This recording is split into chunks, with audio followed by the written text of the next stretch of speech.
देवशयनी एकादशी क्यों मनाई जाती है?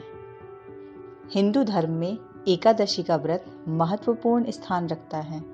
प्रत्येक वर्ष 24 एकादशियां होती हैं। जब अधिक मास या मलमास आता है तब इनकी संख्या बढ़कर 26 हो जाती है। आषाढ़ मास के शुक्ल पक्ष की एकादशी को ही देवशयनी एकादशी कहा जाता है। सूर्य के मिथुन राशि में आने पर ये एकादशी आती है। इसी दिन से चतुर्मास का आरंभ माना जाता है। इस दिन से भगवान श्री हरि विष्णु क्षीर सागर में शयन करते हैं और फिर लगभग 4 माह बाद तुला राशि में सूर्य के जाने पर उन्हें उठाया जाता है। उस दिन को देवोत्थानी एकादशी कहा जाता है। इस बीच के अंतराल को ही चतुर्मास कहा गया है। पुराणों में वर्णन आता है कि भगवान विष्णु इस दिन से 4 मास पर्यंत पाताल में राजा बलि के द्वार पर निवास करके कार्तिक शुक्ल एकादशी को लौटते हैं। इसी प्रयोजन से एक दिन को देवशयनी तथा कार्तिक शुक्ल एकादशी को प्रबोधनी एकादशी कहते हैं।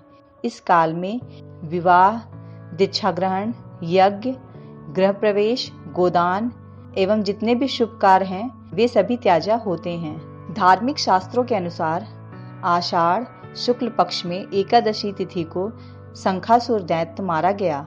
अतः इसी दिन से आरंभ करके भगवान 4 मास तक क्षीर समुद्र में शयन करते हैं और कार्तिक शुक्ल एकादशी को जागते हैं। पुराण के अनुसार यह भी कहा गया है कि भगवान हरि ने वामन रूप में दैत्य बलि के यज्ञ में 3 पग दान के रूप में मांगे। भगवान ने पहले पग में संपूर्ण पृथ्वी, आकाश और सभी दिशाओं को ढक लिया। अगले पग में संपूर्ण स्वर्गलोक ले लिया। तीसरे पग में बलि ने अपने आप को समर्पित करते हुए सिर पर पग रखने को कहा। इस प्रकार के दान से भगवान ने प्रसन्न होकर पाताल लोक का अधिपति बना दिया और कहा, वर मांगो। बलि ने वर मांगते हुए कहा कि भगवान आप मेरे महल में नित्य रहें।